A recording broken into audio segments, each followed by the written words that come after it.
Donc, un droit, un outil, un plus pour tous. Alors, je vais vous présenter déjà un peu le déroulement de notre intervention. Et puis ensuite, on passera un peu, on fera pas une présentation de chaque personne puisqu'on n'aura pas le temps, mais sachez que vous pouvez intervenir dans l'espace conversation, vous pourrez poser des questions. On essaiera de ménager aussi des temps d'échange, hein, pour pas que ça soit trop descendant. Alors, on a deux objectifs aujourd'hui, c'est dresser un panorama en fait des dispositifs d'épargne salariale qui existent et puis des changements récents qui sont intervenus. Et puis aussi rappeler quelles sont les revendications de la CFDT en matière d'épargne salariale, hein, donc notamment tout ce qui est revendicatif, enfin revendicatif, et puis aussi sur les aspects un peu plus polémiques ou politiques, en ce qui concerne le débat aussi qu'on peut avoir entre fiche de paye et dispositif de partage de la valeur. Donc, alors, on répondra bien sûr à vos questions. On essaiera en tout cas, en sachant que, vu la complexité du sujet et puis peut-être certains cas très particuliers, on ne peut pas forcément répondre à tout durant ce webinaire, mais on s'engage en tout cas à bien noter vos questions et à revenir vers vous si jamais on ne pouvait pas vous apporter une réponse directe. Parce qu'on est conscient aussi que vous avez certainement tous un niveau très, très différent en matière de connaissance des dispositifs. Voilà, on peut avoir des personnes qui sont néophytes et puis qui viennent découvrir euh, l'épargne salariale, et puis d'autres militants qui la pratiquent dans les négociations au quotidien. Alors, on se présentera, hein, dans un premier temps, et puis ensuite, on passera dans une première partie au revendicatif, et puis Jonathan qui va se présenter nous fera toute la partie technique. Voilà. Donc, alors, sans plus attendre, moi je me présente, moi Sylvain Massé, donc je suis secrétaire national à la Fédération des services. Je suis en charge notamment du dossier rémunération, pouvoir d'achat et partage de la valeur. Voilà, donc, et puis Jonathan, je te laisse te présenter. Bonjour à tous. Donc moi, Jonathan Riva, je travaille au groupe Apicil et je suis expert sur tout ce qui est épargne retraite supplémentaire, donc épargne salariale et tout ce qui peut être retraite supplémentaire, plan d'épargne retraite obligatoire, les indemnités de fin de carrière, etc. J'accompagne l'ensemble des entreprises. Voilà. Voilà, donc merci de ta C'est présence, vrai. Jonathan. Bon, on reviendra un petit peu de toute façon, sur la présentation de ton métier, enfin, en tout cas, de ce que tu peux apporter comme expertise. Alors, je vais commencer par dresser un petit peu un panorama de ce qu'est l'épargne salariale, en tout cas les derniers chiffres que nous avons en France. Alors, l'épargne salariale, ça représente, donc en tout cas à fin 2024, 200 milliards d'euros d'encours, hein, ce qui est considérable.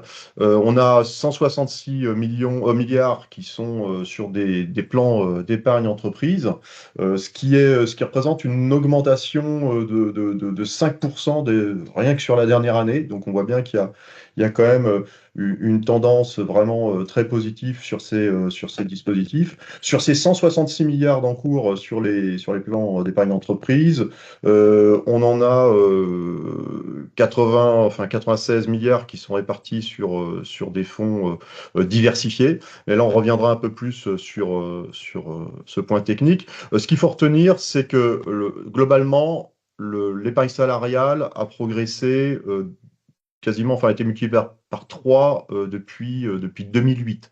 Hein, donc, on voit vraiment une tendance d'accélération assez notable.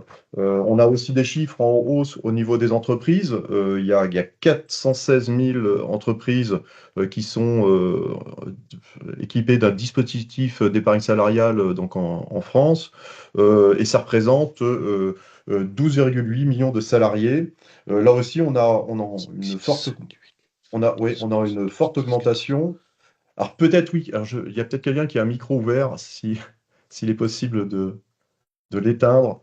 Voilà, donc oui, je disais 12,8 millions de salariés concernés et le montant moyen investi dans ces dispositifs est de 15 400 euros. Alors voilà, donc tout ça pour vous dire qu'on a des dispositifs qui sont vraiment, en tout cas, dont le recours est en augmentation très très notable.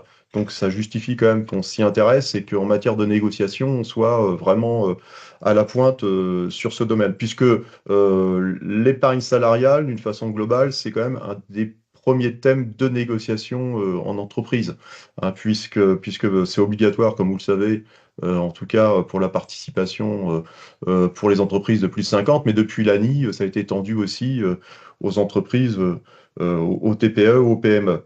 Alors, je vais essayer d'être assez court pour pas prendre trop de temps sur la présentation sur les dispositifs, mais rappeler quand même quelques principes généraux de la politique CVDT en matière d'épargne salariale. Alors, pour vous dire déjà que, évidemment, l'épargne salariale ne doit pas se substituer au salaire, hein. Et c'est d'ailleurs pour ça que les négociations ne se font pas en même temps et voilà, ça ne sont pas concomitantes. Donc c'est bien.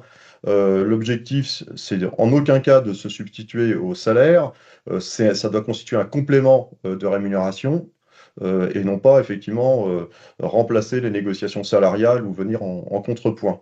Le but, c'est d'associer les salariés aux résultats de l'entreprise et puis aussi partager la richesse créée et offrir la possibilité aux salariés de constituer aussi une épargne à long terme. Donc, euh, pour la CFDT, c'est très important aussi, ça doit contribuer aussi à la justice sociale en donnant accès finalement à tous les salariés, y compris aux salariés des TPE et des PME, l'accès à ces dispositifs. Euh, L'objectif, enfin en tout cas dans le revendicatif CFDT, une, une disposition, enfin en tout cas une revendication importante, c'est de dire que les dispositifs doivent être les plus équitables possibles, hein. On doit permettre de garantir l'accès à tous les salariés, bien faire attention effectivement à ne pas mettre dans la négociation des clauses qui pourraient pénaliser les salariés, notamment sur des critères d'absentéisme, hein. Il faut être absolument vigilant sur ces points-là. On peut aussi introduire dans les négociations de distribution des primes d'intéressement ou de participation des mécanismes qui visent à privilégier les plus bas salaires aussi. Bon, alors après, c'est technique, mais il y a des mécanismes qui permettent, en tout cas, d'introduire ça dans les négociations. Dans les mécanismes, on le verra tout à l'heure, quand on aura plus dans les aspects techniques, l'abondement aussi, il y a aussi une possibilité de favoriser les salariés les plus modestes. Bon, en résumé, on doit veiller à ce que les négociations, voilà, enfin, les dispositifs restent collectifs et solidaires. Et ensuite, les fonds, hein, qui sont bien sûr alimentés par les différentes primes, euh, on doit aussi, en tout cas dans les positions CFDT qu'on porte, les flécher vers des fonds qui sont labellisés socialement responsables, hein. Voilà, c'est quand même aussi une utilisation vertueuse de ces fonds, enfin, ne pas se retrouver à négocier des dispositifs qui seraient fléchés vers soit des entreprises donc qui présentent des risques ou alors dont l'activité est quand même assez éthiquement voilà, sujette à caution ou, voilà, ou pas conforme en tout cas à nos objectifs. Bon, bien sûr, on peut aussi essayer de privilégier tout ce qui est transition écologique juste. C'est c'est un des objectifs en tout cas que nous avons. Il faut aussi veiller dans les négociations, en tout cas à prendre en conscience que l'optimisation fiscale nuit clairement au partage de la valeur dans les entreprises, hein. Clairement, les dispositifs qui sont négociés sont très impactés par ce que les entreprises peuvent en tout cas capter et extraire de leur bilan. Donc il y a aussi une acculturation à avoir sur ce problème de l'optimisation fiscale. Et ensuite, dans tout ce qui sera mis en place en matière de dispositifs, hein, dans les plans d'épargne d'entreprise, dans les plans d'épargne retraite, il faut veiller à ce que les fonds, en fait, qui sont alimentés par les versements des salariés ou par leurs primes, soit gérés de façon paritaire par des conseils de surveillance, avec une transparence sur la vie de ces fonds, sur leur performance, mais aussi sur leur affectation. Donc voilà, quelques principes qu'il fallait absolument rappeler. On pourra y revenir, hein. Ça permet en tout cas d'être un peu guidé dans la négociation et puis de ne pas gérer ça d'une façon purement technique. Et puis, alors oui, je rappelle que, il y a aussi un comité intersyndical de l'épargne salariale qui a été créé dans les années 2000, hein, et qui regroupe plusieurs organisations syndicales, mais qui a été créée par la CFDT, dans lesquelles participent aussi la CFTC, la CGC oui, et puis la CFDT, donc je viens de le dire, et qui labellise aussi des fonds, hein. Donc il faut pas hésiter à se tourner vers ce comité qui permet aussi de donner un label social aux fonds qui hébergeront les encours en fait des salariés. Voilà, bon, je vais pas être plus long sur le revendicatif. On y reviendra au fur et à mesure de la présentation de Jonathan. Et puis, je te laisse prendre le relais. Voilà. Merci Sylvain. Alors, je vais partager mon écran tout de suite comme ça, au moins. Hop là. Et normalement, vous devriez tous voir mon écran, en théorie. Oui, c'est le cas. Bah, c'est parfait. Si techniquement ça fonctionne Oui. déjà, c'est pas mal. Alors, merci à tous déjà et pour l'invitation encore à vous. Alors, le but, c'est de voilà, de pas rentrer non plus jusqu'à la virgule près de l'épargne salariale, mais vous donner un peu tout le fonctionnement de l'épargne salariale et quelques tips aussi de comment, enfin, où est-ce qu'on peut négocier, où est-ce qu'on peut emmener aussi l'ensemble des dirigeants en fonction de l'entreprise, bien évidemment. Voilà. Alors, on va retrouver, alors je vous ai mis le petit slide sur le groupe Apicil pour montrer un petit peu qui on était. C'est un groupe bien évidemment mutualiste et paritaire, on est une association à but non lucratif, ce qui fait un petit peu la différence avec d'autres. Parce que nous, enfin, c'est dans notre ADN, c'est qu'on va vraiment accompagner le client. Et ça, c'est les prémices ont été faites avec la partie Agir Carco, puisqu'on gère tout ce qui est Agir Carco, donc retraite complémentaire. Et on a aussi une partie santé et prévoyance, où eux poussent vraiment l'accompagnement jusqu'au bout. Et c'est ce qu'on tend à faire également sur l'épargne salariale, comme le disait très bien Sylvain. Il est très important aujourd'hui d'être accompagné par un distributeur. Mais je vais y revenir. Alors, au niveau de l'épargne salariale, aujourd'hui, on va retrouver, alors là, c'était juste avant l'accord national interprofessionnel hein, qui a été mis en place le 1er janvier 2025. On va retrouver différents véhicules de financement en haut. Donc, on va retrouver le versement volontaire ici. Donc, ça, c'est le salarié qui verse volontairement sur un de ses plans, donc qui provient de son compte personnel. Lui qui veut se créer une épargne à horizon 5 ans, à horizon retraite, peu importe, il fait ce qu'il veut. Et c'est lui qui verse. On va retrouver également l'intéressement et la participation. Donc, ces deux véhicules de financement qui nécessitent des accords à déposer à la DRITS. Et à droite, on va retrouver la monétisation des jours de repos non pris.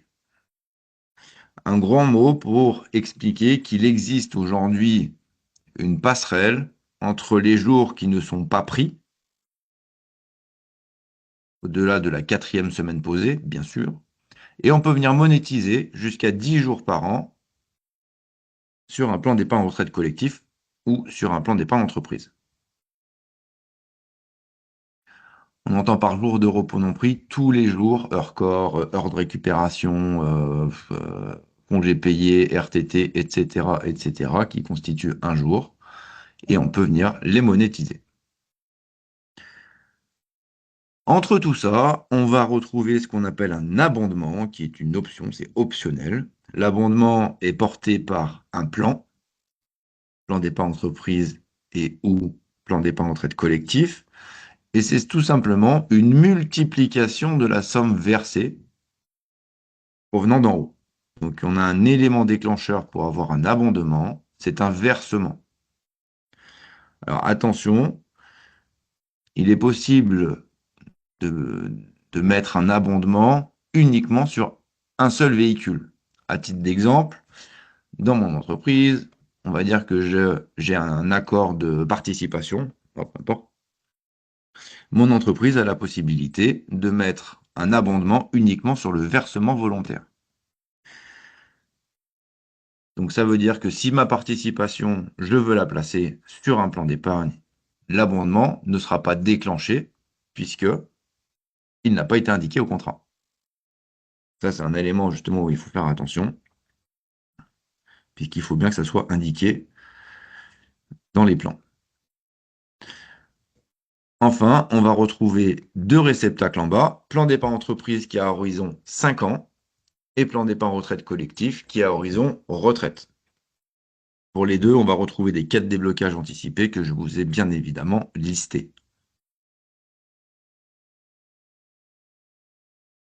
On va rentrer un peu plus dans les détails de l'intéressement et de la participation pour bien comprendre la différence.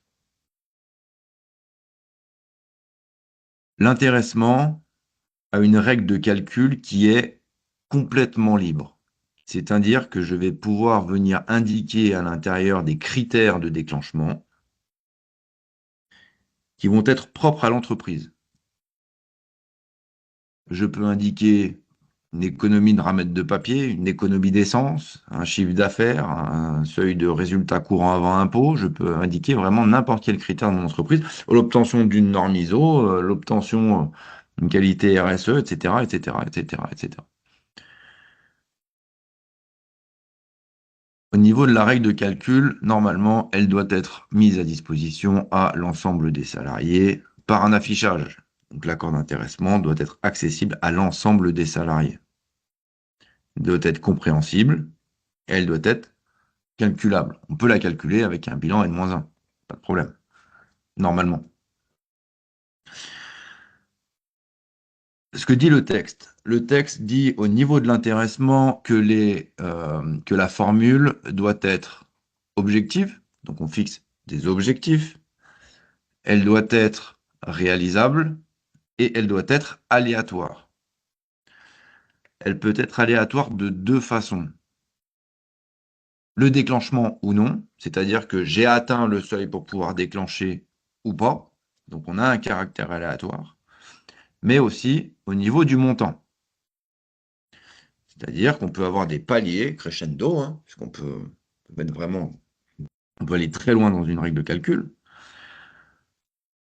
et donc elle va être aléatoire en fonction du montant. Par exemple, si on atteint un chiffre d'affaires de 100 000 euros, alors je donne 1 000 euros à chaque salarié. Si j'atteins un chiffre d'affaires de 200 000 euros, alors je donne 1 500 euros à chaque salarié. Là, on a un caractère aléatoire. Pour la mise en place, elle va nécessiter un accord qu'il va falloir déposer à la DRITS. Je vous ai listé en haut comment on la mettait.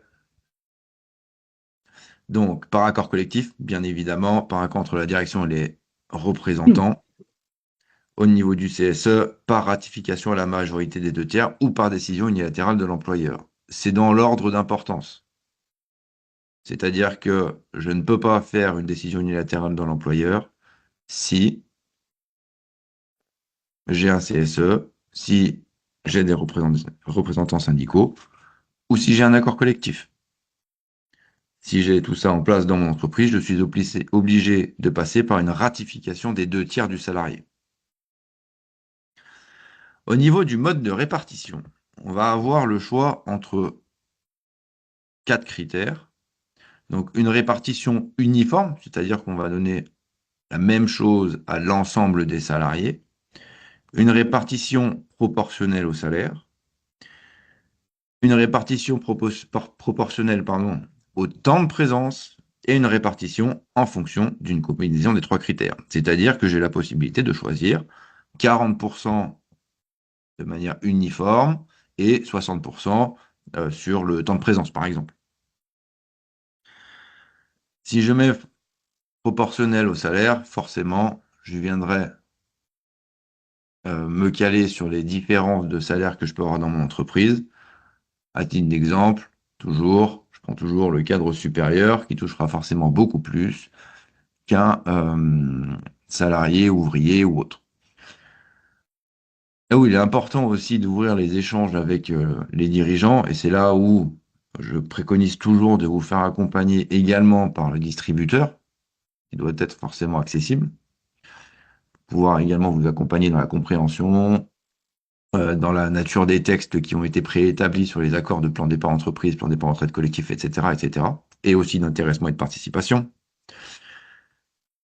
C'est que le message envoyé, moi je le vois hein, sur ce qu'on fait, le message envoyé aux salariés lorsque la répartition est 100% proportionnelle au salaire n'est pas la même quand c'est uniforme. À partir du moment où 90% des dirigeants qui souhaitaient, moi, de ce que je vois, une répartition proportionnelle au salaire, bah forcément pour féliciter les cadres sup, enfin voilà, les salaires, tout ce qui est un peu important. À partir du moment où on a expliqué, alors attention, oui, c'est bien, vous faites ce que vous voulez, bien sûr. Néanmoins, attention à l'image véhiculée de l'épargne salariale qui se veut beaucoup plus accessible à l'ensemble des salariés, où il n'y a pas de différenciation. Et quand on arrive un peu à faire comprendre ça, en disant, bah oui, mais bon, on peut créer de la discorde au sein de l'entreprise, on va encore créer une cassure à l'intérieur, en disant, bah oui, c'est encore toujours les mêmes qui ont, et ben pas là. Si je mets de manière uniforme et également une partie proportionnelle au temps de présence, je n'aurai pas ma proportion forcément au salaire, et donc j'aurai un lissage euh, de mon intéressement pour l'ensemble des collaborateurs.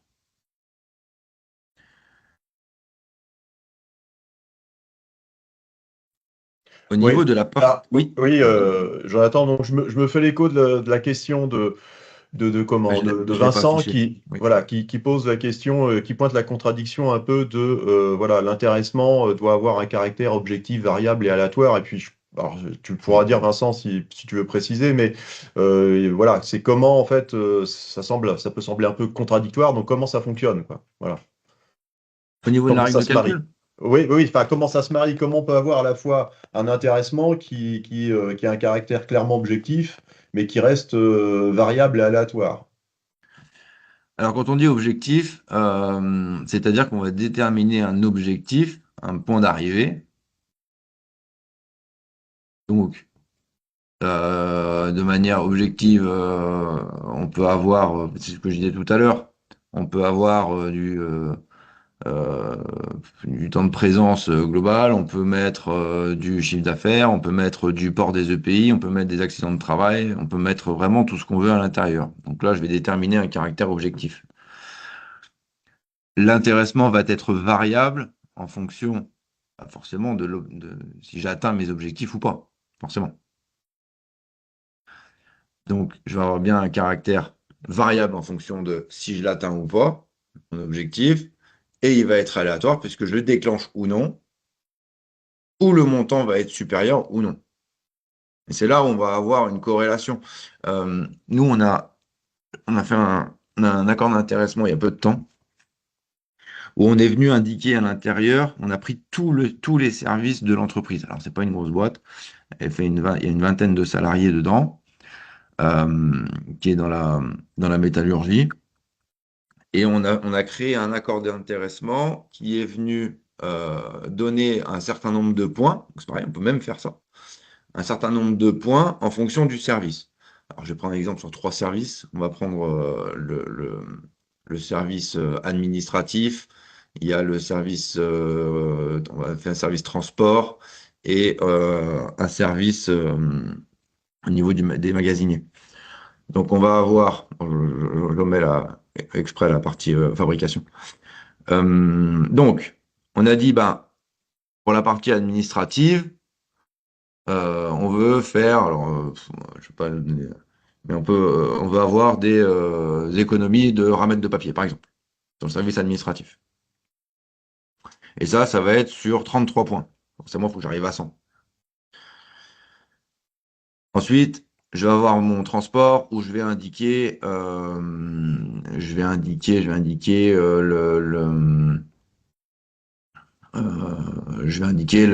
l'économie d'essence et je vais indiquer aussi à l'intérieur la conduite, une éco-conduite, par exemple. Donc ça, forcément, et de savoir si bah, voilà, l'entretien a été bon du camion, les clients sont satisfaits. Donc je peux vraiment tout mettre à l'intérieur de celui-là. Et la troisième, sur mes magasiniers, je vais indiquer le port des EPI, bien sûr, et un taux de casse, par exemple. Donc ça, sur 33 points et avec forcément 34 points. Et donc là, euh, je vais venir faire mettre une pierre à l'édifice à chaque service. Chacun va porter un objectif, chacun va porter un caractère aléatoire et chacun va pouvoir jouer son rôle. Si, alors, je vais prendre pif dedans, si mon service administratif n'a pas eu 33 points, mais a eu 23 points, et que mes autres services ont réussi l'objectif, alors mon accord d'intéressement sera calculé sur 87% de l'objectif au lieu de 100%. Là, c'est pareil. Quand on a ça, bien évidemment, il faut pouvoir récupérer la règle de calcul et il faut pouvoir projeter aussi les estimations. C'est bon?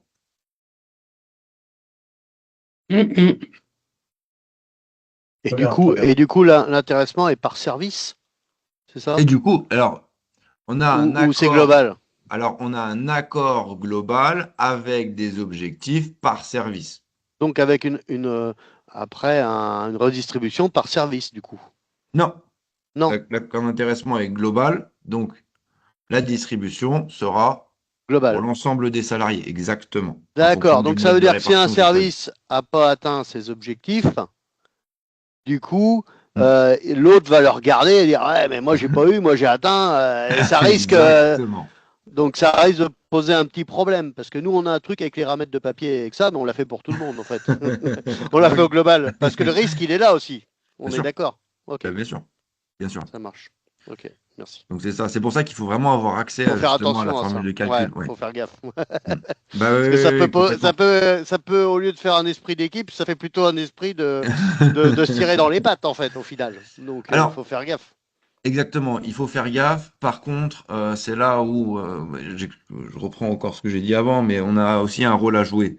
C'est-à-dire qu'il faut faire intervenir les distributeurs dans les présentations aux salariés.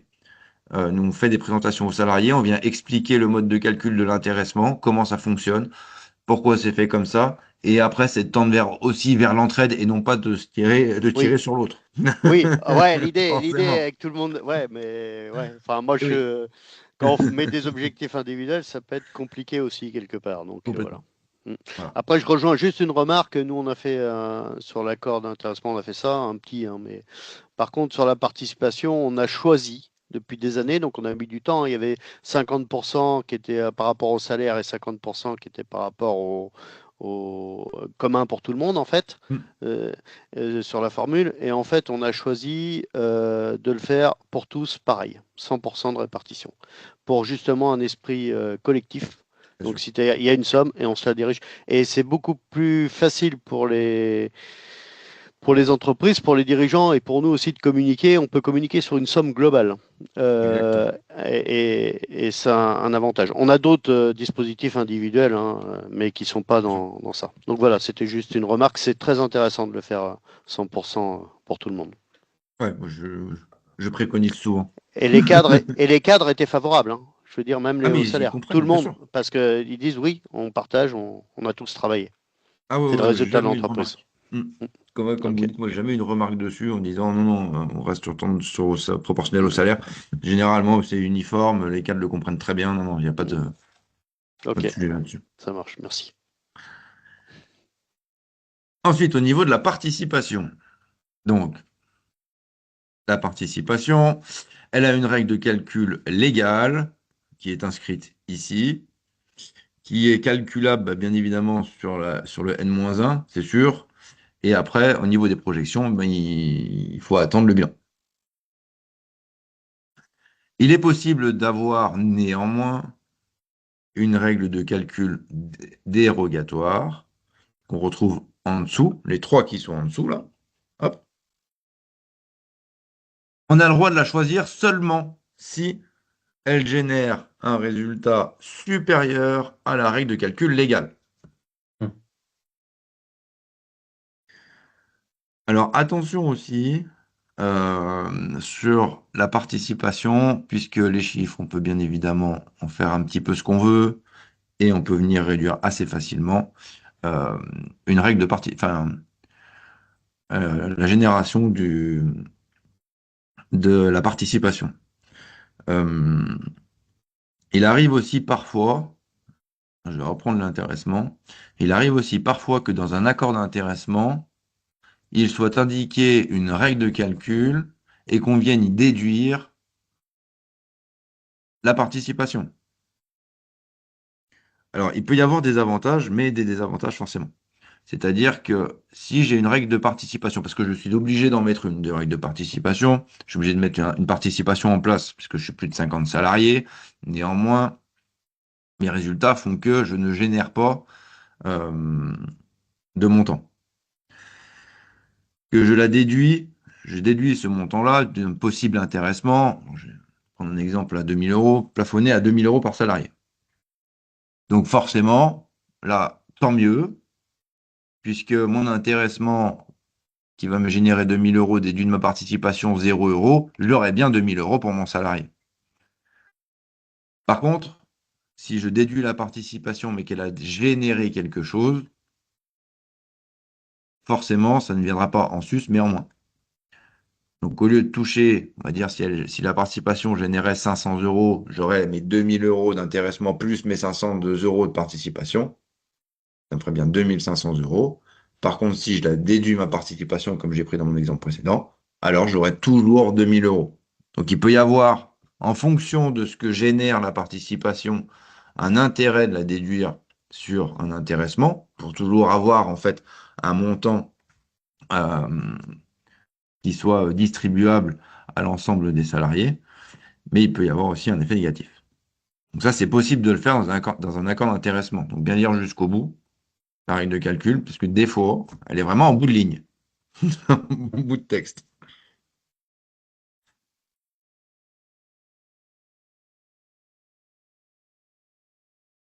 Au niveau de l'abondement. Au niveau de l'abondement, donc on avait dit que c'était une multiplication de la somme versée. Donc, il est possible de multiplier par 3 le montant versé sur un plan d'épargne entreprise et un plan d'épargne retraite collectif, dans la limite de 8% du pass dans le plan d'épargne entreprise et 16% du pass dans le plan d'épargne retraite collectif, plafond annuel de la sécurité sociale. J'ai les montants juste après. J'anticipe. Parce que j'ai mis des exemples. Et enfin, en dessous, on va avoir l'abondement unilatéral. Donc ça, c'est à la main de l'employeur. On le voit très régulièrement demandé lors des NAO. C'est un abondement qui est versé uniquement sur le plan d'épargne retraite collectif. C'est un montant qui est déterminé. Alors là, parce que ça a changé.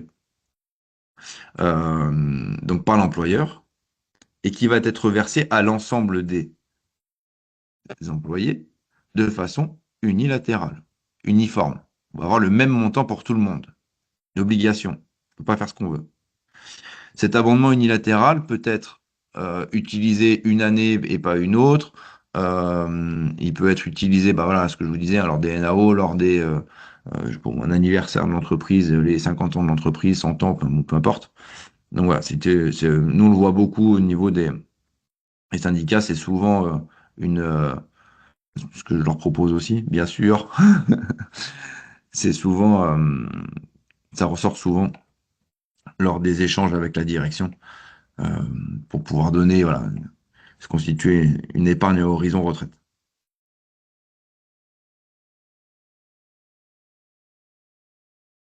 Exemple d'abondement. Alors, que ce soit l'abondement, la participation, l'intéressement, la prime partage de la valeur qu'on va voir juste après, on va être hors charge patronale. Il n'y a pas de charge patronale sur l'ensemble de ces versements.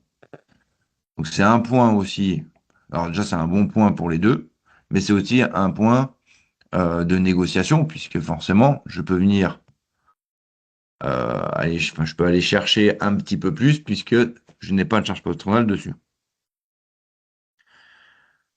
Pour le salarié, tout ce qui va être versé sur un plan d'épargne d'entreprise ou un plan d'épargne retraite collectif, dépend de disponibilité qu'on souhaite.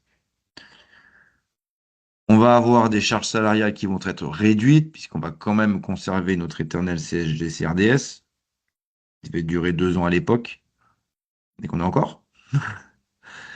Et tout ce qui va être versé dedans va être exonéré d'impôt sur le revenu.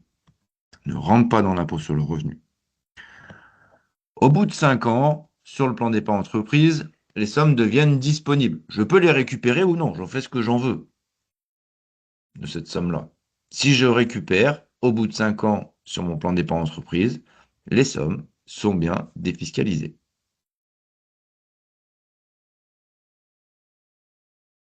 Pour précision aussi, quand on a un accord d'intéressement, de participation, prime partage de la valeur ou autre, à partir du moment où ça génère un montant, le salarié a le choix de verser ou non, bien sûr. C'est le salarié qui choisit s'il verse ou pas sur un plan d'épargne d'entreprise ou plan d'épargne retraite collectif. C'est là où il est important également de comprendre pourquoi je verse ou pas, et c'est surtout en fonction de chaque individu. Si je ne paye pas d'impôt, forcément, j'ai plus tendance à vouloir le récupérer que de le placer.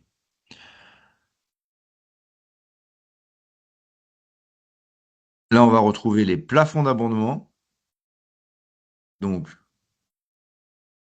on est à 8% du pass, donc un plafond d'abondement de 3 768 euros, donc pour 2025, bien sûr. Et on va avoir le double pour le plan d'épargne retraite collectif, et on peut avoir un abondement jusqu'à 7 536 euros. Dans mon exemple, ici, j'ai mis versement volontaire. À titre d'exemple, c'est-à-dire que le versement peut provenir du versement volontaire, il peut provenir de l'intéressement, de la participation ou de la prime partage de la valeur. Peu importe. C'est qu'on a l'élément déclencheur, l'abondement est mis en place, je viens déclencher.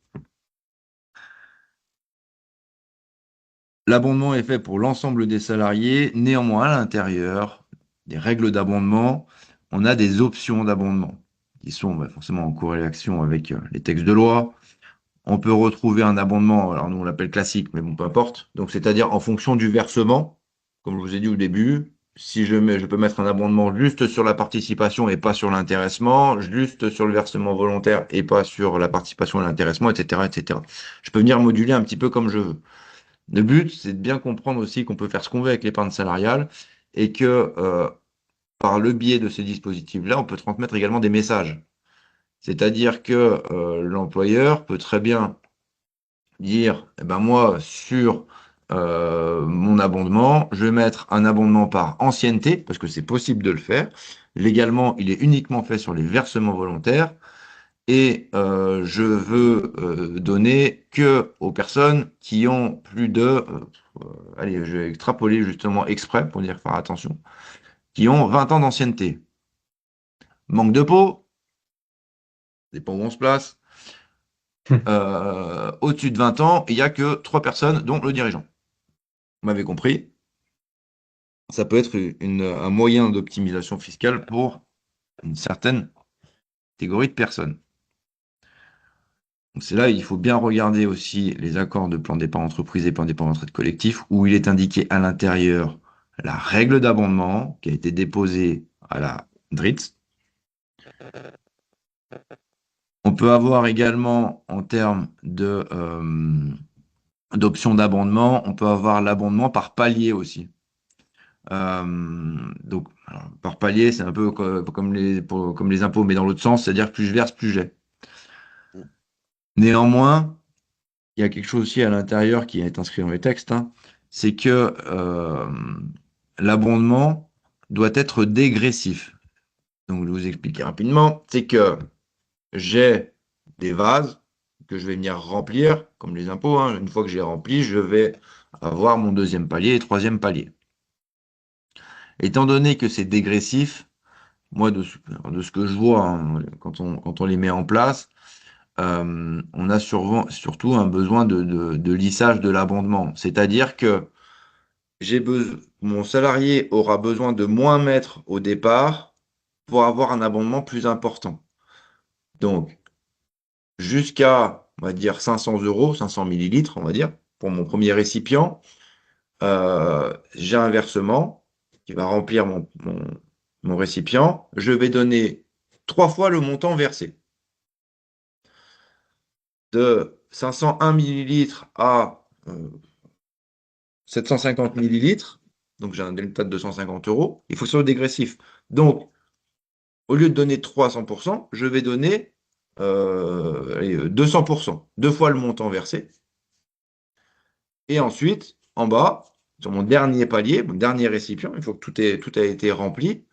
Je vais dire de 751 euros jusqu'à 1000 euros, par exemple. Je vais donner 100%. Donc, une fois le montant versé. Donc, j'ai bien mon caractère dégressif. Il y a un avantage, c'est que si le salarié verse, il aura accès plus rapidement, plus facilement aux plafonds les plus hauts, puisque je vais pouvoir multiplier par 3. Et à la fin, je vais pouvoir également, euh, en option, dans cette option-là, définir un plafond d'abondement global ou par palier. Donc là, ça va dépendre du plan d'épargne entreprise qui a été déposé à la DRITS. Mais ça, c'est possible de le faire aussi. Donc, il y a plein d'options imaginables et on peut bien évidemment négocier aussi dessus. Alors, Question. on a une question, oui, d'Alain. Oui. Voilà. Ouais, merci. Juste une petite question. Est-ce qu'on peut modifier l'accord? Je suppose que oui, par avenant. On peut Oui. faire des avenants qu'on peut négocier certainement en NAO et qu'on rajoute. Et une question, est-ce qu'on peut lier ça à un autre accord qui est sur les seniors, le maintien de l'emploi dans les seniors? Parce que j'ai relevé que c'était intéressant de l'amendement possible en fonction de l'ancienneté.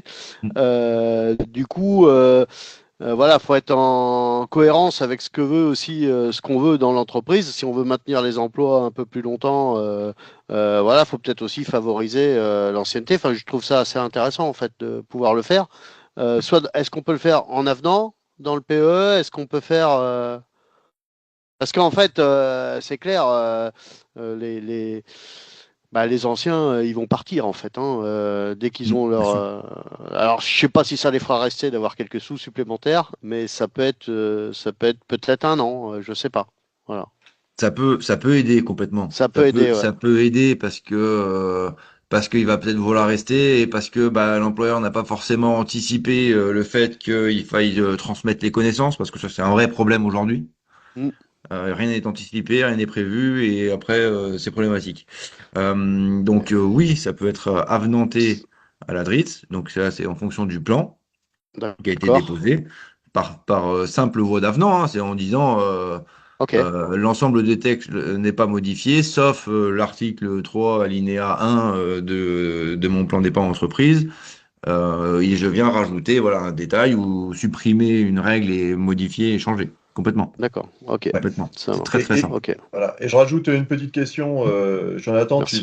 tu as répondu partiellement tout à l'heure, mais par le mécanisme de l'abondement, comment on peut, conformément à nos revendications, privilégier les plus bas salaires? Alors bon, je vois un peu, mais ça serait un petit peu intéressant, enfin, ça serait intéressant que tu nous dises un peu comment orienter la négociation dans ce sens-là.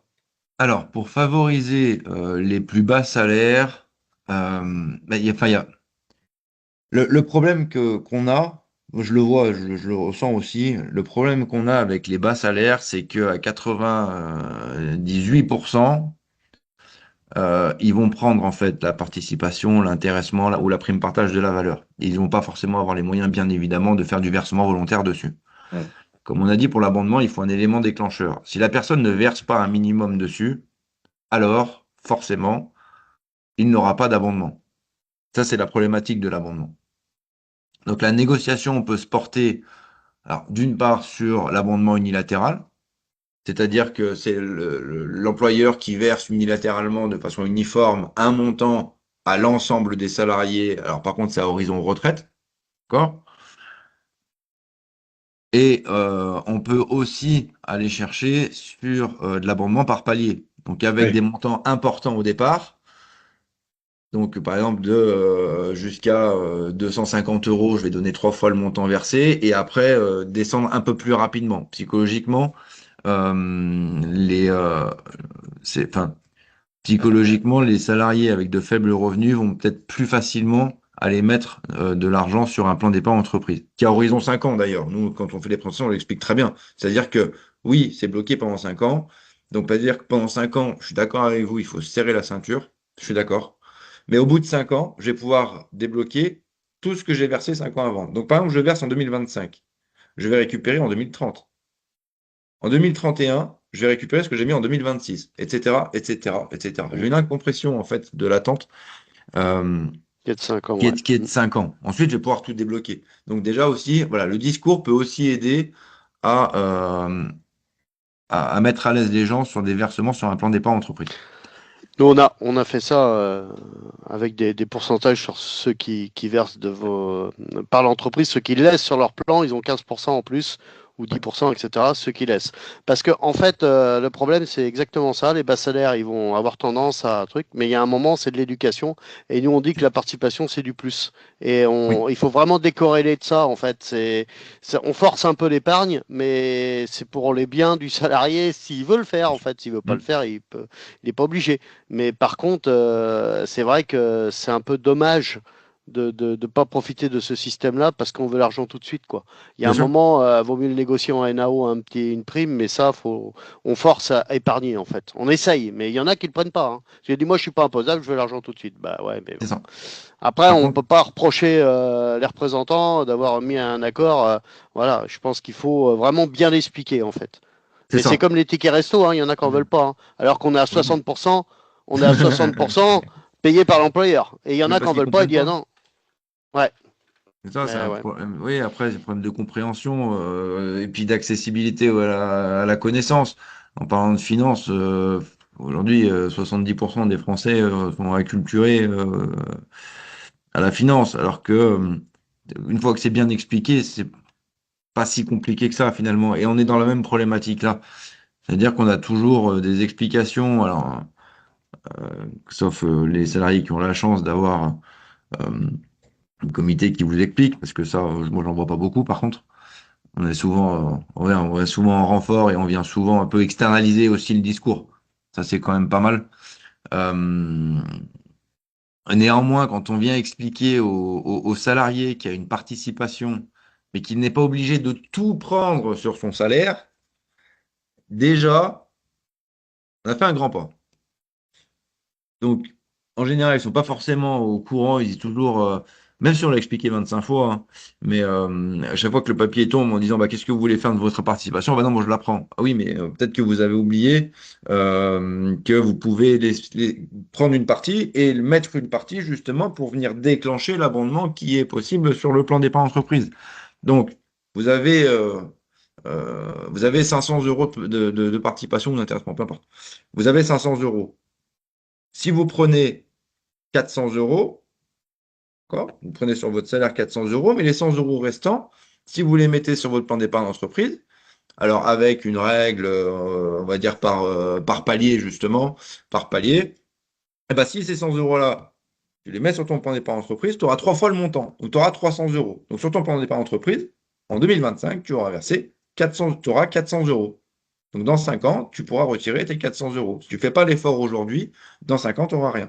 Ouais. Je Ça pense aussi. il est important de dire que, bon, évidemment, hein, que en plus dans nos champs, dans le champ des services, avec une composante de beaucoup de bas salaires, il y a beaucoup de salariés qui perçoivent leurs primes plutôt que de les investir dans les dispositifs d'épargne salariale.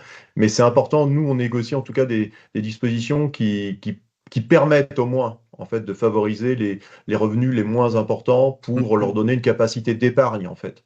Hein, donc, effectivement, ça sera certainement moins utilisé ou peu utilisé. Et puis, bon, il y a la problématique de la fin du mois, hein, clairement, qui est Bien sûr. présente. Mais si ces dispositifs existent, ils peuvent quand même intéresser les salariés qui ont des revenus un peu moins importants ou moins importants.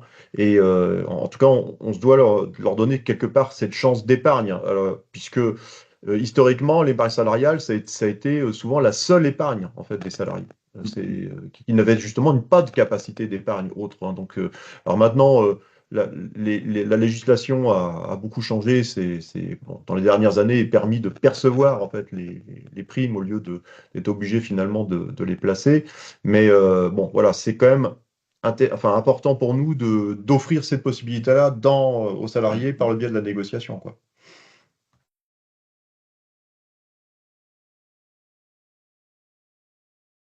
Alors, maintenant, les modifications avec donc l'accord national interprofessionnel. Donc, euh, le constat a été relativement simple, hein. Les entreprises qui n'avaient pas une obligation de mettre en place la participation, ben, n'en mettaient pas. Voilà. Donc, ils ont dit quoi? Ils ont dit les entreprises de 11 à 49 salariés doivent absolument mettre en place un dispositif. C'est une obligation légale. Pour le moment, il n'y a pas de sanction. Il n'y a pas de sanction pour le moment. Néanmoins, ça pourrait venir assez rapidement.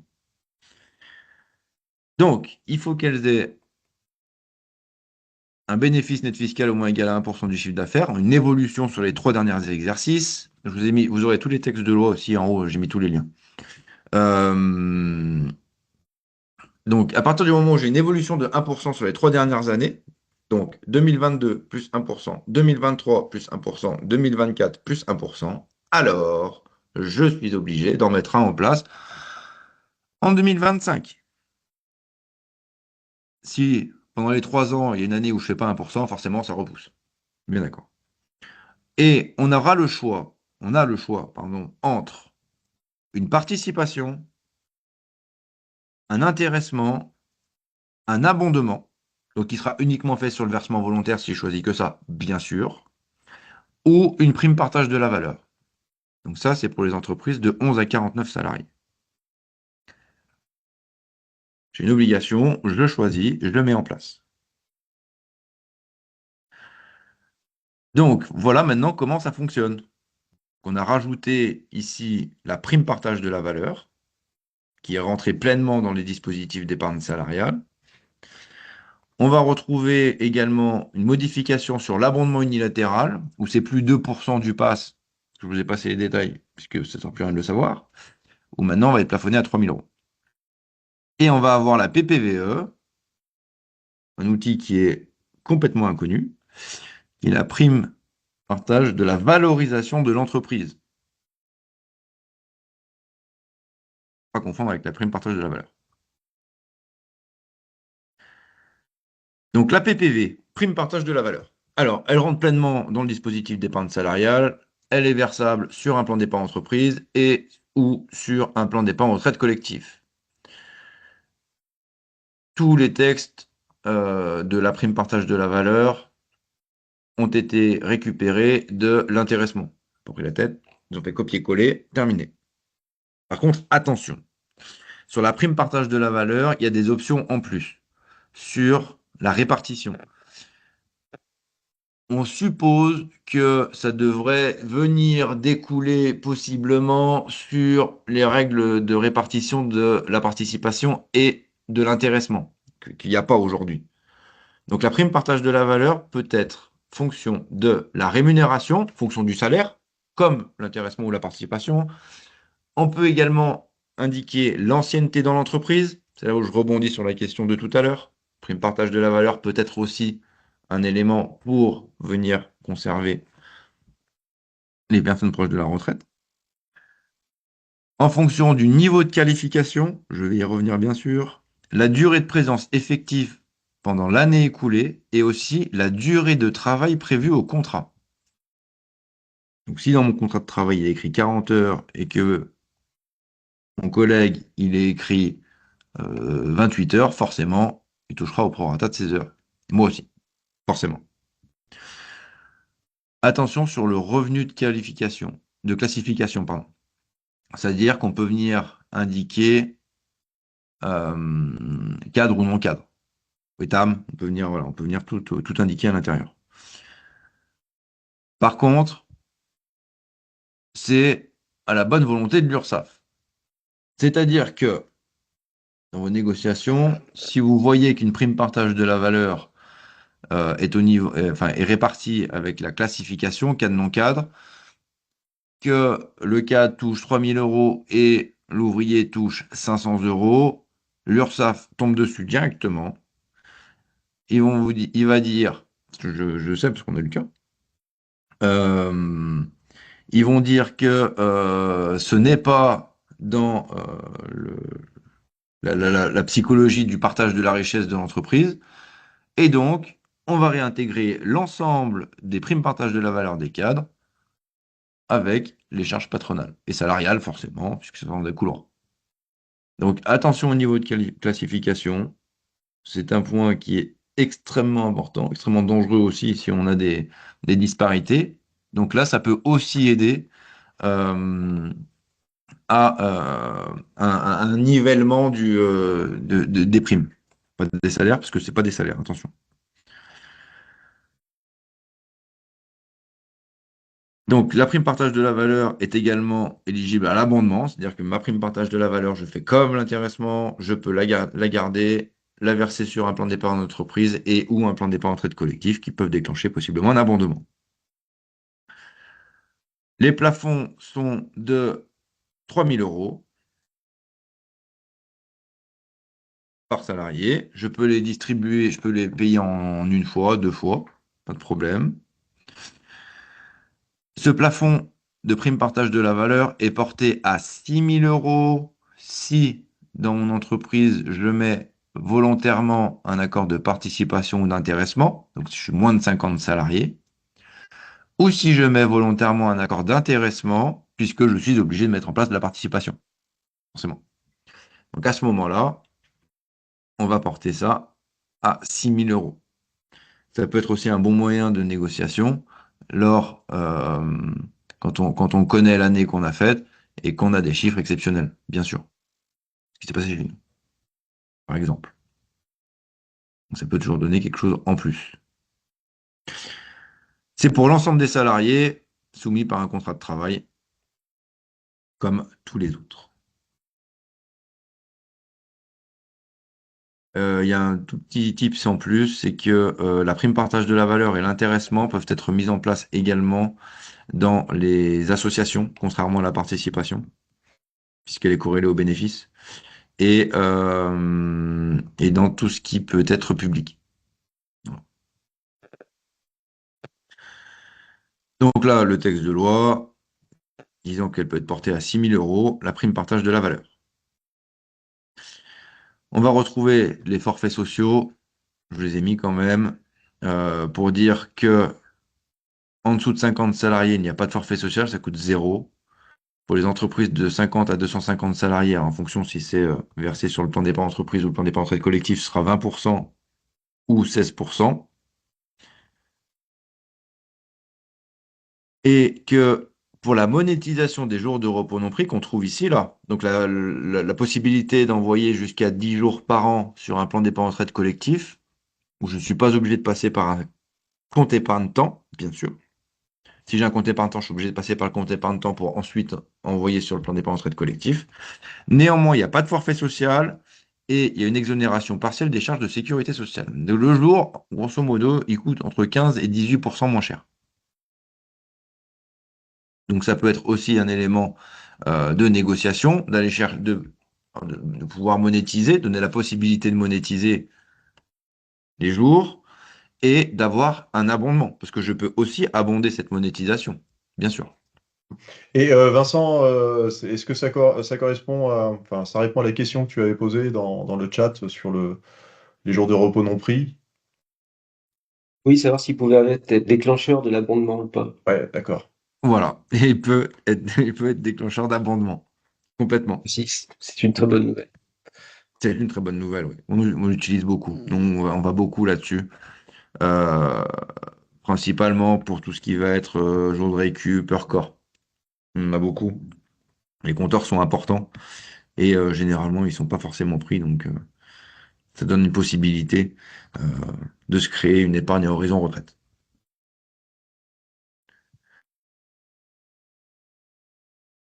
La prime de partage de la valorisation de l'entreprise. Alors, qu'est-ce que c'est? Alors, c'est hyper important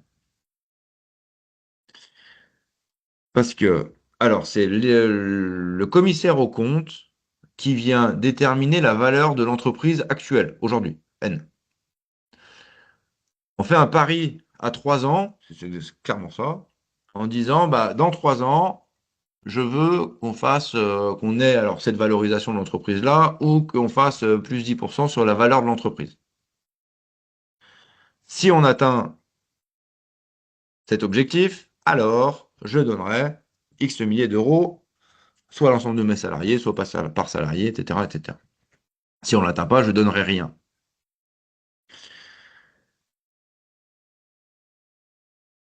Ce qui est important de savoir dedans, c'est qu'en fait, il y a une obligation. Alors, je vous passe, les primes sont exonérées d'impôts, vous le retrouvez à l'intérieur, il y a texte de loi, il y a tout. C'est qu'en fait, à partir du moment où on négocie un accord d'intéressement, de participation, de prime partage de la valeur, peu importe ce qu'on négocie, au niveau de l'épargne salariale, on doit engager avant le 30 juin 2024, il faut que je remonte 2024. Alors, dommage, c'est passé. Euh, sur la prime partage de la valorisation de l'entreprise. Donc, celles qui ont une obligation de participation, qui sont en train de négocier un accord d'intéressement, ça porte aussi en réalité là-dessus. Et ça doit porter dessus. C'est écrit, hein, je vais sortir un texte de loi, hein, qui écrit doivent engager avant le 30 juin la négociation portant sur la définition d'une augmentation exceptionnelle de leurs bénéfices et sur les modalités de partage de la valeur avec les entreprises qui en découlent. C'est-à-dire que 80% aujourd'hui des accords de participation et d'intéressement ne sont plus en règle. Alors, il y a une souplesse, bien sûr, parce que forcément, ils ont sorti il n'y a pas longtemps, donc il y a une souplesse. Euh, Ça ne va pas être toqué tout de suite et on pense pas en 2026, mais peut-être plutôt 2027 parce qu'il commence à monter crescendo, bien sûr. Néanmoins, ça peut aussi ouvrir la porte aux négociations parce que ça doit être indiqué. Si on n'est pas obligé de mettre en place une prime partage de la valorisation de l'entreprise, dès lors que dans une participation ou un intéressement, il est indiqué, enfin, qu'il y ait l'article sur l'augmentation exceptionnelle de capital. Quand il y a une partie augmentation exceptionnelle de capital, ça veut dire que on peut venir utiliser dans la participation ou l'intéressement le supplément. C'est quoi le supplément? C'est que à partir du moment où ma participation ou mon intéressement déclenche au moins 1 euro, alors l'employeur a la possibilité de donner un supplément de participation et ou d'intéressement jusqu'au plafond. Le plafond d'intéressement et de participation est de 75% du plafond annuel de la sécurité sociale.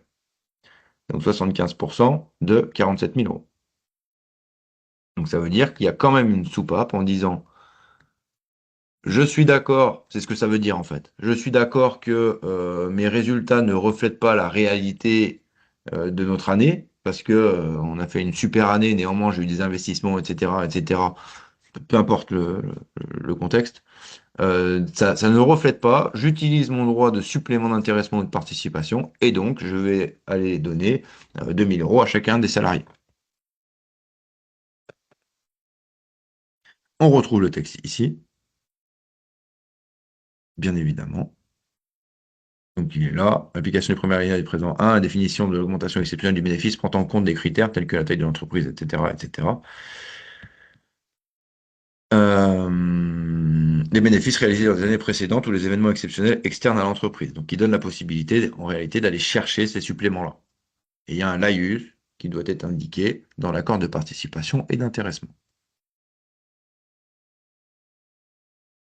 Donc, la mise en œuvre, donc le partage de la valeur, c'est soit un supplément d'intéressement, soit un supplément de participation,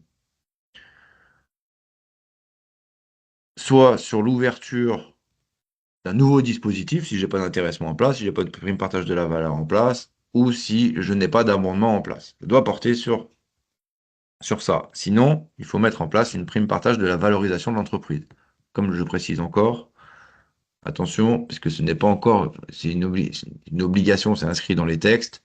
Néanmoins, il n'y a pas de sanction pour le moment, donc voilà, ça peut aider aujourd'hui.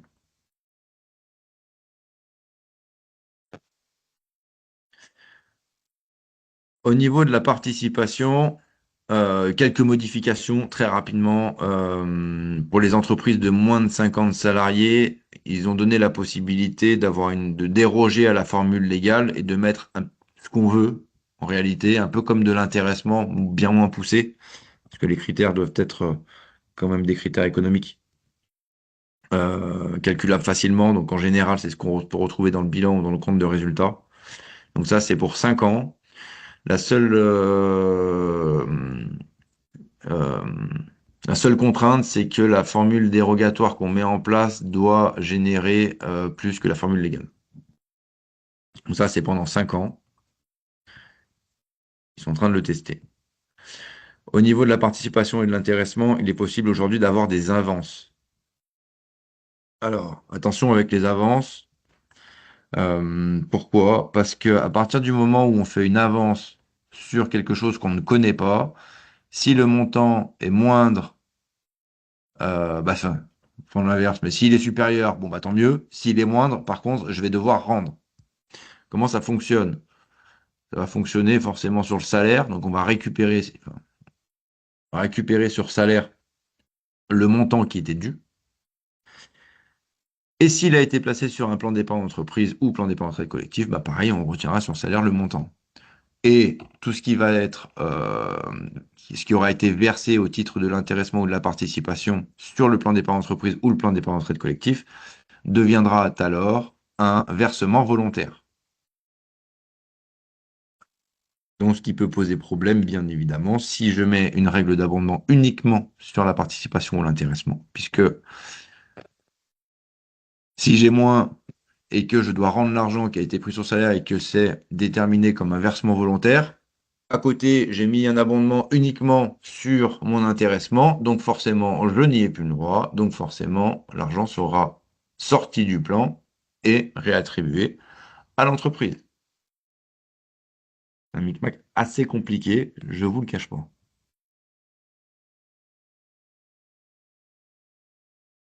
L'abondement unilatéral, celui qu'on disait au début, donc celui-là, c'est ce qu'on disait, c'est qu'il est uniforme, unilatéral, pour tout le monde la même somme.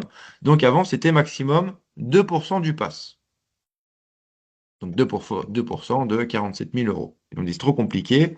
Donc ce qu'on va faire, c'est qu'on va mettre un montant. Ils ont dit on va faire la même chose que la prime partage de la valeur, 3 000 euros ou 6 000 euros si j'ai une participation ou un intéressement volontaire et un intéressement si j'ai une participation obligatoire. Donc on peut aller chercher aussi voilà, des montants assez hauts pour pouvoir se constituer une épargne à horizon retraite. Voilà. Donc là, pareil, on retrouve le texte aussi. Petite précision également sur les plans d'épargne entreprise et les plans d'épargne retraite collectif. Il y en a un qui est à horizon 5 ans, donc au bout de 5 ans, les sommes deviennent défiscalisées et je peux les récupérer, tout ou partie, bien sûr, je ne suis pas obligé de tout récupérer. Sur le plan d'épargne retraite collectif, la sortie, elle est en rente ou en capital, peu importe. Je le répète quand même. On a le choix. On va avoir des cas de déblocage anticipés, donc 3 nouveaux pour le plan d'épargne d'entreprise, la rénovation énergétique de la résidence principale, l'achat d'un véhicule propre, on entend par véhicule propre voiture électrique, mais aussi tout ce qui va être assistance électrique, trottinette, vélo, etc., etc.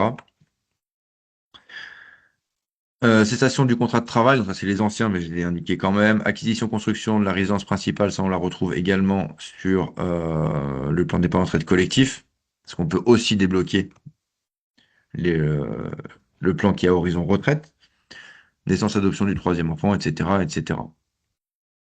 En cas de décès ou d'invalidité, il est évident que les sommes seront versées aux bénéficiaires du contrat. Ceux qui seront indiqués.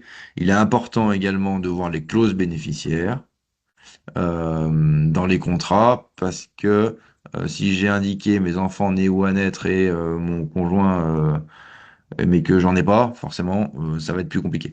Donc, il faut pas hésiter aussi à dire que si on veut mettre une personne euh, en tant que bénéficiaire du contrat en cas d'invalidité ou de décès, en cas de décès, pardon, il est important de le nommer, nom, prénom, date de naissance, afin qu'il soit trouvable facilement.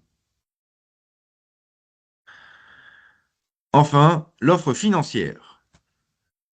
Donc, quand on a un plan d'épargne entreprise et un plan d'épargne retraite collectif, l'ensemble des fonds doivent être investis dans une offre financière, donc dans les finances.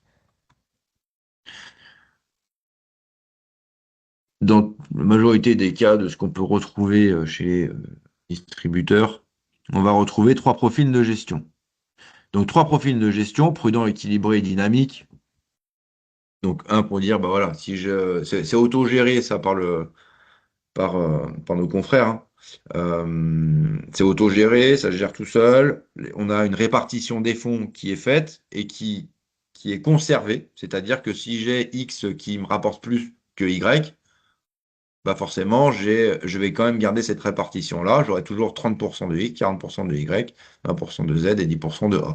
Je conserve toujours cette répartition, même si l'un surperforme.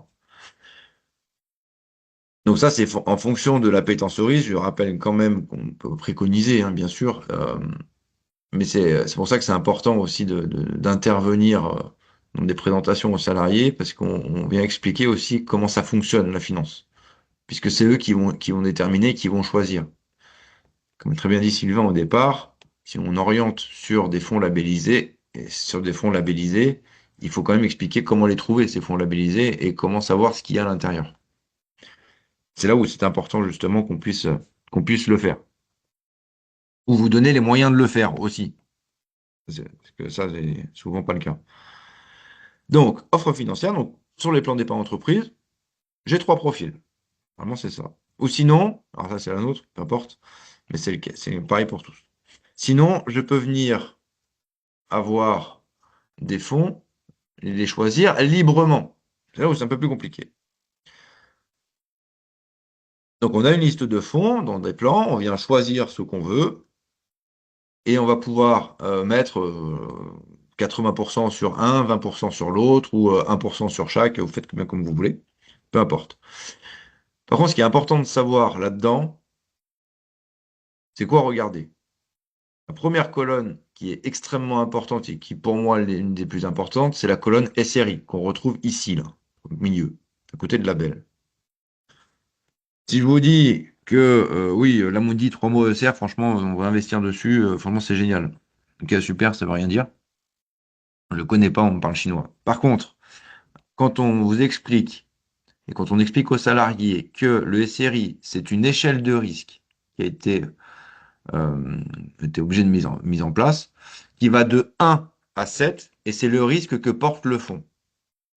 Donc le nom du fonds, maintenant, j'en ai plus besoin. J'ai juste une colonne première à regarder, c'est mon SRI.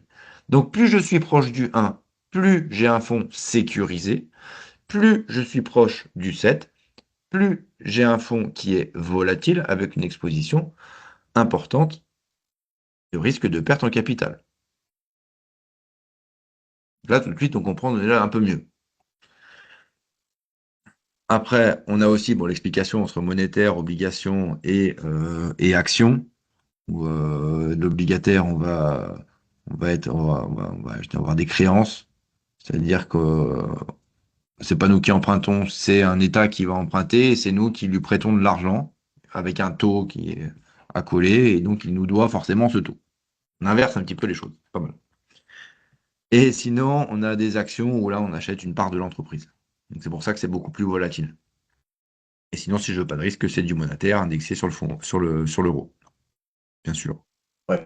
Et là, on a quelque chose d'important dans la négociation, c'est aussi enfin, tout ce qui concerne la formation des représentants du personnel. C'est-à-dire que dans ce que vous négociez comme accord en plan d'épargne d'entreprise ou accord de participation ou même d'intéressement, vous pouvez prévoir des dispositions, enfin vous devez, à mon avis, pour la formation des représentants du personnel. Quand on voit la complexité des sujets, c'est quand même extrêmement important. Donc il ne faut pas oublier ce volet-là.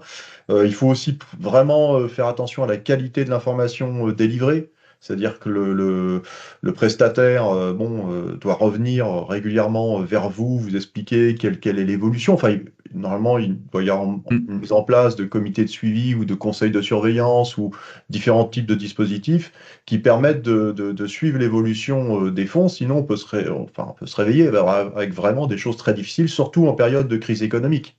Hein, donc il y a un enjeu très fort, surtout quand vous avez beaucoup de fonds, enfin beaucoup d'encours des salariés, ça peut avoir des conséquences très importantes. Moi, je me rappelle de la crise de 2008 notamment, ou voilà, ou même par exemple le Brexit aussi, il peut y avoir des impacts très très forts sur les fonds qui impactent l'épargne retraite des salariés. Donc, formation des représentants du personnel, qualité de l'information.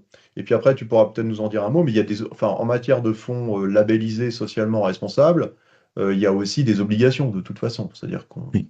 obligation de flécher vers ces fonds, enfin en tout cas avec un certain degré. Voilà. Il y a une obligation de l'avoir dans des profils de gestion. Il est obligatoire de proposer des fonds labellisés dans une offre financière libre. C'est là où est l'obligation, en fait. Il y a une obligation de proposer. Après, libre choix aux salariés de verser. C'est là où nous, on ne fait pas de conseils, nous, en finance. On n'en fait pas parce que notre but, c'est vraiment d'expliquer et d'accompagner. Voilà, on va expliquer ce que c'est, comment ça fonctionne, le SRI, le label, qu'est-ce qu'un label, pourquoi il y a des labels, etc. Il y a un truc aussi qui est important, c'est que quand vous avez une offre financière, vous pouvez le trouver n'importe où, vous avez normalement dans votre espace individuel, vous avez la liste des fonds. Alors là, vous l'avez ici aussi, peu importe, mais et en fait, je vous l'ai laissé comme ça exprès. Comme ça, vous avez juste normalement à cliquer dessus, ça va vous envoyer sur un document d'information contractuelle, indique. Et c'est ça et c'est la notice d'utilisation. C'est qu'est-ce qu'il y a à l'intérieur, quels fonds il y a, comment c'est fléché, pourquoi c'est fait, quel a été le rendement. Alors ça, si ça vous intéresse, bien sûr, toujours intéressant. D'avoir le rendement et l'historique de rendement, de savoir si c'est sur l'eau, sur l'oncologie, sur etc., etc. Parce qu'en fait, chaque label a une thématique. Donc, en fonction de son appétence à la thématique, je peux rentrer dedans, à l'intérieur de ce fonds-là, et d'aller voir justement si ça correspond aussi à mon envie, forcément.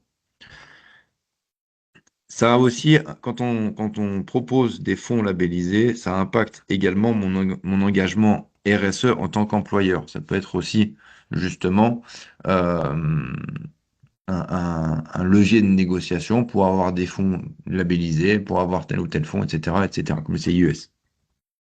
Faut les citer.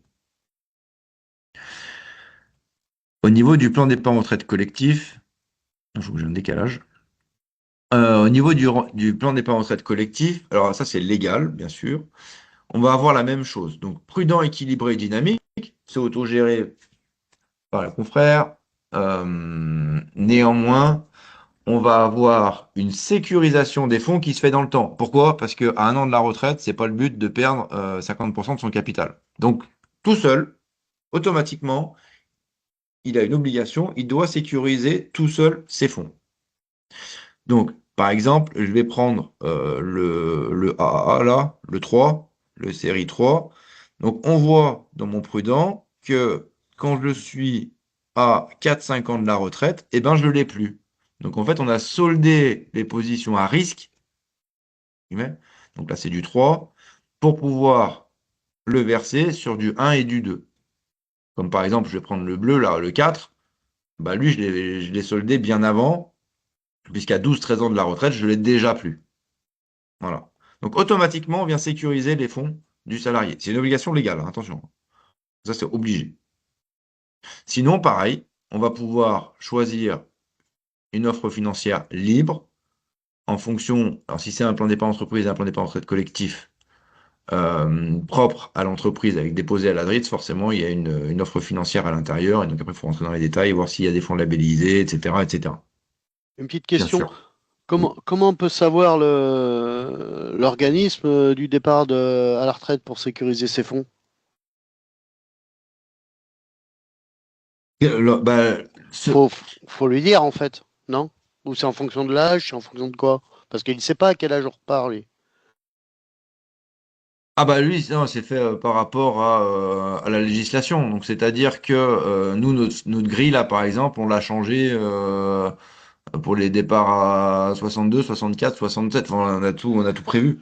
Ils sont tous D'accord. prévus. Mais ça vient s'adapter en fonction de la législation. Donc si moi je suis à... Alors, je vais Quelqu'un qui est extrapoler. en retraite en longue, mince, qui va partir à 60 ans, du coup, Oui, personne ne le sait, c'est basé sur 64. Donc, vaut mieux le faire complètement. soi-même, du coup. Complètement. Ok. Bah, lui, il a eu... Oui, oui, c'est ça. Oui, oui, oui, oui. Complètement. Bah, faut le faire soi-même. En fait, donc, s'il a choisi un profil prudent, équilibré ou dynamique, Hmm. il peut arbitrer comme il veut. C'est-à-dire que, par exemple, je dis, bah, moi, je suis prudent, sauf que je vais partir à 60 ans. Lui, il me dit que, bah, ouais, j'ai un peu de fonds un peu risqué, ça me plaît pas trop. Eh ben, ce que je fais, c'est que je vais me prendre tous mes fonds et puis je vais le mettre sur un monétaire, SRI 1. Voilà. Ok. D'accord, ça Ça, je marche. peux le faire. Bien Ok. sûr. Donc, ça, c'est. Bien sûr. Ouais, bien sûr. Ok, ça marche. Ouais. Merci. De rien. Et donc après, bah, sinon, voilà, comme on disait, il peut choisir librement, il peut mettre 100% sur du monétaire parce que je ne veux pas prendre de risque, parce que, etc., etc. Donc, par contre, voilà, un petit mot de la fin, par contre, surtout, n'hésitez pas à vous faire accompagner, n'hésitez pas à demander de l'aide aux distributeurs. Euh, qui, enfin, voilà, il faut qu'on soit dans les échanges. Alors, parce que nous, souvent, on rentre aussi par la direction. Ça n'empêche pas aussi de rentrer aussi par les syndicats. Néanmoins, personnellement, on demande toujours de rencontrer les CSE, syndicats, peu importe, pour voir aussi l'attente, savoir si le projet est adapté à l'entreprise et aussi euh, aux salariés. Donc, il faut bien qu'on arrive un petit peu à être un peu plus dans les. Ça, c'est notre problème, de toute façon. Il y a eu un manque d'information depuis des années sur l'épargne salariale. Ça a toujours été assez opaque, quoique ça tend justement à changer. Mais voilà, bien être dans l'ensemble des échanges, minimum, hein, pas tous, bien sûr. Mais voilà, pour qu'on ait aussi la bonne compréhension du projet global, parce que c'est un vrai projet, si ça répond pleinement à l'ensemble des salariés comme aux dirigeants, bien sûr, parce que ça, on travaille en triptyque, malheureusement, et de voir aussi où est-ce qu'on peut aller chercher. Demain, j'ai déjà eu des entreprises où rencontrer bien évidemment le dirigeant en premier, ensuite le CSE, parce que c'est un CSE, où bah, c'était pas forcément adapté, donc on a remodelé un petit peu comme vous le voulaient les syndicats, enfin, le CSE, avec voilà, euh, quelques acceptations de leur côté par rapport aux exigences des dirigeants. Et on est arrivé à un commun accord, franchement, assez facilement, quoi. Donc, on peut aider aussi là-dessus, en donnant quelques tips, en disant, bah oui, peut-être négocier plus ça que ça, parce que ça, c'est beaucoup plus compliqué, etc., etc. Ne pas oublier aussi que l'ensemble de dispositifs d'épargne salariale, participation, intéressement, abondement, prime partage de la valeur, tout est déductible du bénéfice imposable. Aussi, pour l'entreprise. Donc ça, je le répète souvent aussi dans les échanges, puisque tout est déductible. Peut-être qu'on peut aussi aller chercher, voilà, peut-être un curseur un peu plus supérieur sur un intéressement ou sur un abondement. On peut aller chercher, voilà, quelques sous là-dessus euh, pour pouvoir là, optimiser aussi une rémunération complémentaire, attention, ne pas confondre, des salariés. Donc voilà, n'hésitez pas à les solliciter, il faut aider tout le monde. Oui, et on avait une remarque de Cécile Oui, qui disait une chose très, très, très vraie, c'est que c'est d'autant plus difficile effectivement d'avoir des salariés qui utilisent l'épargne salariale avec un gros turnover, etc. Et alors un petit point de vigilance, c'est qu'on s'aperçoit aussi souvent que des salariés ont des sommes placées bon, qui perçoivent pas forcément parce qu'ils n'ont pas trop suivi ce qui se passait dans l'entreprise en matière de dispositifs de partage de la valeur, etc. hein. Ils sont un peu, voilà, pas très toujours attentifs. C'est un peu compliqué pour eux. Et on s'aperçoit que des années plus tard, il y a des salariés qui ont de l'argent dans des fonds, ils l'ignorent totalement. Hein. Et je trouve ça, moi, assez terrible. Alors, j'avais travaillé sur une société où il y avait des millions d'euros de salariés qui avaient quitté l'entreprise et qui ne savaient absolument pas qu'ils avaient 500, 600 euros versés par tel ou tel dispositif parce qu'ils n'avaient pas coché le formulaire à tel moment, ils avaient un peu zappé. Donc, bon, il y a un travail, on essaye de retrouver ces gens-là, enfin, même d'ailleurs, les organismes essayent de retrouver ces personnes-là, mais c'est quand même assez terrible, moi je vois, surtout dans nos secteurs, de comment de voir ça parce que effectivement les gens ont besoin de pouvoir d'achat et c'est vraiment bien sûr. un manque à gagner important. Donc il faut être très vigilant là-dessus, faire de l'information, quoi. Complètement. D'ailleurs, alors, pour rebondir sur ce que tu dis, le plan d'épargne, à partir du moment où on quitte l'entreprise, le plan d'épargne d'entreprise devient disponible. C'est-à-dire que je peux récupérer mes fonds. Bon, j'en fais ce que j'en veux toujours, mais je peux récupérer mes fonds, ils deviennent disponibles quand je quitte l'entreprise. Par contre, le plan d'épargne retraite collectif, lui, ne le sera pas, forcément, parce qu'il a horizon retraite. Euh, donc ça, c'est la loi Pacte qui l'a fait. Il est venu uniformiser un petit peu tout ce qui est plan d'épargne retraite et à faciliter les transferts. Donc, je le dis en présentation aussi, donc, l'information est hyper importante, c'est que tout est transférable. Il ne faut pas garder un plan d'épargne retraite collectif, même si le distributeur, ça l'arrange pas, c'est sûr, forcément. Mais ça sert à rien de les garder. Il vaut mieux aller ouvrir un plan d'épargne retraite individuel à sa banque, chez son assureur, peu importe, mais de façon individuelle. Comme ça va le suivre tout au long de sa carrière, de sa vie professionnelle, et il pourra venir centraliser toute l'épargne salariale qu'il aura pu avoir dans différentes boîtes ou des plans d'épargne retraite obligatoires, etc., etc. Il pourra venir tout centraliser dessus. Et ça, c'est hyper important parce que, bien sûr, après, on oublie, on ne sait plus qu'on avait ça ici, etc., etc. Et après, au moment de la retraite, on va s'asseoir sur des milliers d'euros des fois. Donc, Et, et une, oui. une question de Vincent sur la mise en place dans la fonction publique. Forcément, il n'y a pas de participation, mais Non. bon, là-dessus, tu as un éclairage particulier ou... Ça, c'est comme dans d'autres entreprises. Alors après, les critères sont différents, bien sûr. Néanmoins, intéressement et prime partage de la valeur Bien sûr que non, correspondent ouais. très bien. Oui, oui. Après, dans la fonction publique de mémoire, il existe des dispositifs d'intéressement qui peuvent être mis en Oui, place et des dispositifs concernant le compte épargne-temps et les plans d'épargne retraite. Hein. oui, Ces dispositions-là existent, mais bon, forcément, bon, par nature, il n'y a pas de participation. L'intéressement, oui, mais alors bon, il faudrait trouver des exemples un peu précis, et puis les plans d'épargne aussi, enfin, existent en tout cas, hein. Euh, complètement. Même Complètement. des dispositifs d'épargne additionnels, hein, il me semble, de mémoire. Hein, mais alors, Oui, c'est ça. c'est C'est pas trop notre, centralisé, ouais. ouais, voilà, mais c'est pas trop notre Ouais. champ pour le coup, donc je suis pas un grand spécialiste, mais ça existe. Complètement. Voilà, faut dire que ça existe. Généralement, on a quand même un centralisateur euh, qui gère les plans en interne. Et après, l'intéressement peut être versé dessus, etc. Enfin, le fonctionnement est le même, sauf que les plans sont centralisés en général euh, chez un centralisateur.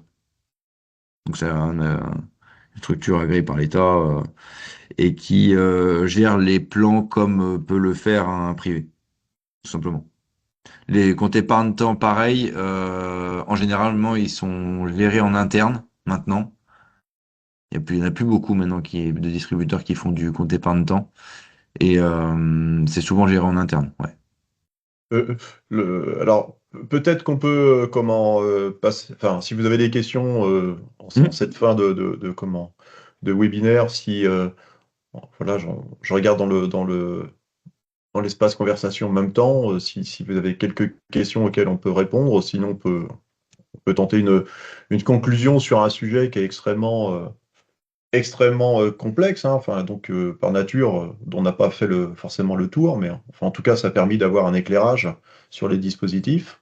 La question qui était posée, c'était sur la présentation. Alors, la présentation, oui, bien sûr. Alors, je parle sous le contrôle de Stéphanie. Je ne pense pas que sur l'espace, ce soit possible de mettre la présentation, mais ce qu'il est tout à fait possible de faire, c'est ceux qui nous en font la demande, hein, et on leur envoie, enfin, il y a pas de souci. D'ailleurs, et pour ceux qui voudraient aussi prolonger l'échange, je vais mettre dans l'espace mon mail, hein, comme ça, il n'y a pas de souci, on est quand même joignable sans problème.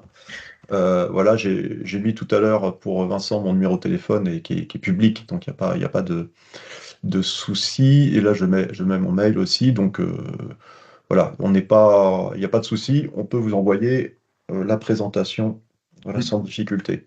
Euh, Là, je regarde vraiment. Oui, moi j'avais un petit focus juste que je voulais faire, c'était revenir sur la formule de calcul de la participation pour vous dire que le lien qu'on a fait avec l'optimisation fiscale, c'est important parce que les entreprises ont vraiment dans leur dans la façon dont ils travaillent leur comptabilité, vraiment beaucoup de marge de manœuvre qui fait que voilà, l'épargne, enfin en tout cas la formule peut produire ou ne pas produire, et il peut y avoir des événements aussi externes ou internes, en tout cas des choix de l'entreprise, par exemple de valorisation des actifs, des choses comme ça, qui peuvent vraiment impacter les résultats et qui peuvent faire soit décoller la participation, ou soit la faire complètement plonger sans que les salariés en aient aucun contrôle et aucune compréhension. Donc là, il y a vraiment la nécessité de se faire assister, hein, que ce soit par des experts, en tout cas sur les comptes de l'entreprise, mais aussi en matière d'épargne salariale, parce que c'est vraiment, on a quelques exemples d'entreprises, hein, où on a eu des primes qui passaient voilà, de 2000 à 0, voilà, à cause d'événements internes, des choix de l'entreprise. C'est-à-dire que l'entreprise avait décidé de dévaloriser des actifs voilà, pour des raisons comptables, et ça impactait directement la formule. Donc ça, c'est très difficile à maîtriser, hein, pour les militants, parce que c'est très technique, mais il faut que vous soyez vigilants sur ces formules et vous faire vraiment, je pense, aider dans leur contrôle à la fois, le contrôle et la compréhension. Hein, voilà.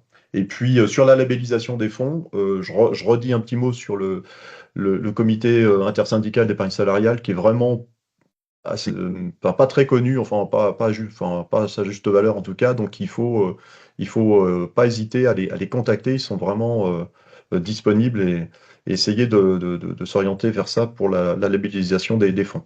Voilà. Je pense qu'on est arrivé au terme du webinaire, hein. Je vois que tout le monde a des impératifs. Moi, je remercie à nouveau Jonathan pour sa présentation, en tout cas vraiment d'un sujet enfin, très complexe et très complet.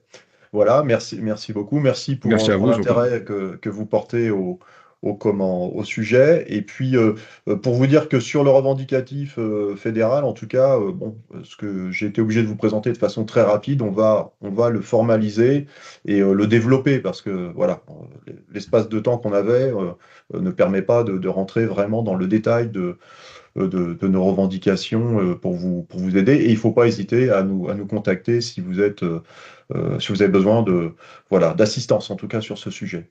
Voilà. Donc, encore une fois, merci beaucoup à tous. Je vous souhaite une bonne journée, bon courage. Et puis, on se dit certainement à bientôt, peut-être pour un retour sur l'actualité de l'épargne salariale. Voilà. Merci, au revoir. Merci à Merci, tous. Merci à Excellente tous. journée. Bonne journée. Merci, Merci à tous, bonne journée.